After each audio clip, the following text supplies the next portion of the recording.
Здравейте, аз съм Емилян Здравейте, аз съм Теодор. и това е BMW E90 325 дизел. Това е моята кола.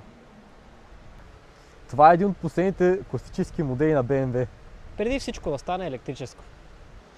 Колата е направена за хора, които искат спортно усещане от автомобилите си, искат да имат кола на задно предаване, съответно нещо, което не е с електрическа рейка, хидравлична, за да имат по-добро усещане от волана и да привличат вниманието на дамите. Конкуренцията на тази кола, която излиза, е Audi A4 B8 и Mercedes C-класа 204. Това е перфектният автомобил за хора, които искат както при ежедневно каране колата им да гори 6 на 100, така и когато решат да си раздават газ, колата да им служи вярно, стига да си я поддържат те и преди тях да колата да е поддържана правилно.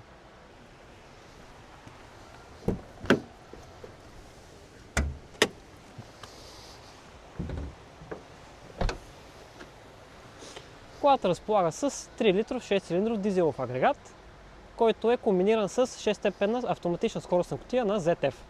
Стоково колата има 204 коня и 430 Нм.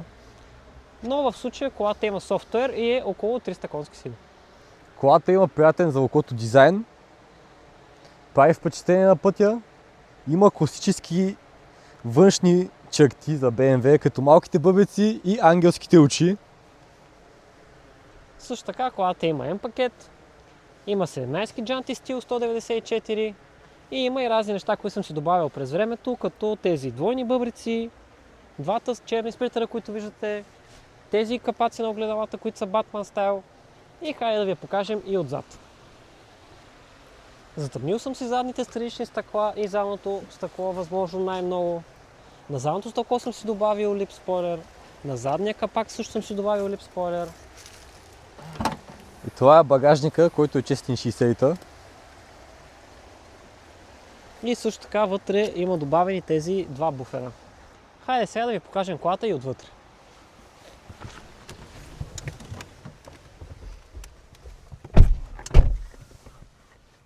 Колата има много удобен икаро салон с надуващи седалки.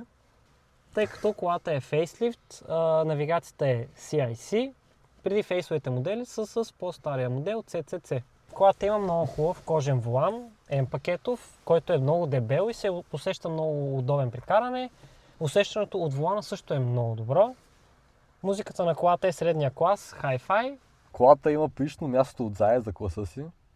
Аз съм 1,77 м и отзаде имам 4 пръста от колената до седалката и още 5 пръста от главата до тавана, което мисля, че е напълно нормално за кола от този клас и също така прилично може да се возят 4 човека без да имат кой знае какво натоварване. И най-важната екстра отзад е Двата къп къп холдера. холдера. Хайде сега да ви поразкажем и за усещането на автомобила, как се усеща когато шофираш, как се усеща като пасажир. Воланът се усеща много удобен, много директен. Чувствам се много свързан с пътя. Завоите ги взимам с лекота, винаги знам къде се намира колата, къде отива колата.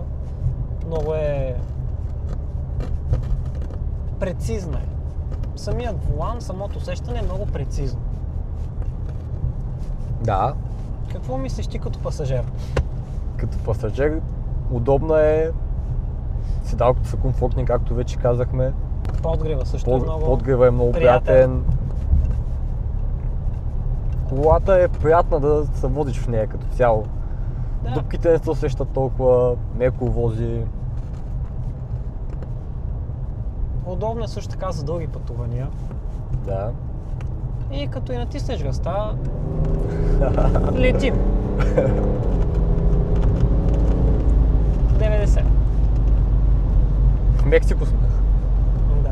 В Мексико сме. Добре. Тягата е много приятна, мощността се усеща. Мощността е типична като за дизел. Да. След 1600 оборота рязко те придърпва и вече след 3000 оборота се усеща доста тяга. Колата не е най-тихата, но не е шумно също така. Чуват са звуците от двигателя. Типично за всеки дизел. Да. Но не е фатално, приятно е. Не ти заглъхат ушите след час-два. Да.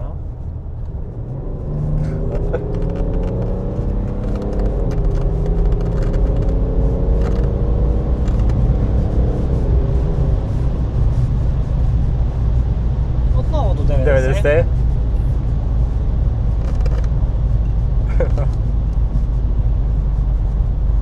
Много Да. приятно за чувствителността. Да, усеща се приятно. Както казах по-рано, колата има някаква настройка и не се усеща чак толкова да дойде рязко сила и след това силата, примерно след 3000 оборота, да умре.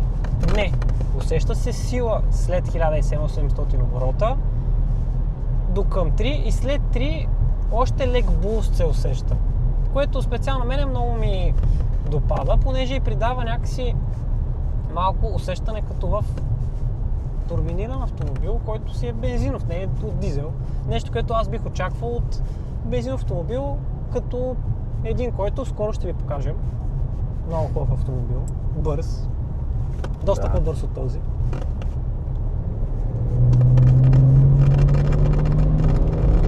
Ето сега се усеща вече след 3000 оборота, как колата почва наистина да те пулва, да има буст. Тягата се усеща се. Да, тягата определено се усеща. И спирачките са доста добри също. Да, спирачките спират, да. Колата спира много добре. Наистина има хубави спирачки за това, което е. За класа си. Да. Плюсовете на автомобила според мен са, че колата има класическия BMW Vibe. Има много добро усещане от шофирането. Може да комбинира прилично динамика с комфорт и също за кола на 15 години мисля, че изглежда доста добре. А минусите са веригите на двигателя, които най-вероятно са за смяна вече на повечето над 200 000 км. Това ще бъде много скъп ремонт, ако се наложи да се сменят. И ако се скъса, ще е още по-скъп. Това трябва да го имате в предвид преди да купите колата. Другия минус е възрастта, която вече е на 15 години и доста други неща, които са консумативи, могат да се счупат. Колата е за хора, които искат спортно усещане и динамика, но не са готови да дават пари за поддръжката на MT. А колата не е за хора, които искат кола, която просто да я карат от точка А до точка Б и не са готови през който да е момент на тази кола нещо да й се счупи и да се стига до скъпи ремонти. Сега дойде момента да оценим автомобилът, като ще го оценяваме в 4 различни критерии и ще оценяваме от 1 до 5. Критериите са следните: колко колата е забавна, колко е практична, цената и колко е готина. Общата оценка според нас двамата за видът на колата е 4,5. добре, нека е 4,5. Общата ни оценка за колко е забавна колата е 4, тъй като колата е дизел и никога няма да има звукът на бензина. на цената й даваме 4,5. Цената, която определяме за автомобили с подобна спецификация на тази е между 17 и 22 хиляди според моментния пазар. И за тези пари не може да вземеш нещо по-забавно и готино. Затова й даваме 4,5. Сега дойде момента да определим практичността на автомобила, като ние сме предвидили за оценка 3,5. Защото има по-практични коли от тази, естествено, където може да се съберат повече хора и може да събереш повече багаж. да, особено в този ценови диапазон. Финалната ни оценка за автомобила като цяло ще бъде 17,5 точки от 20 възможни.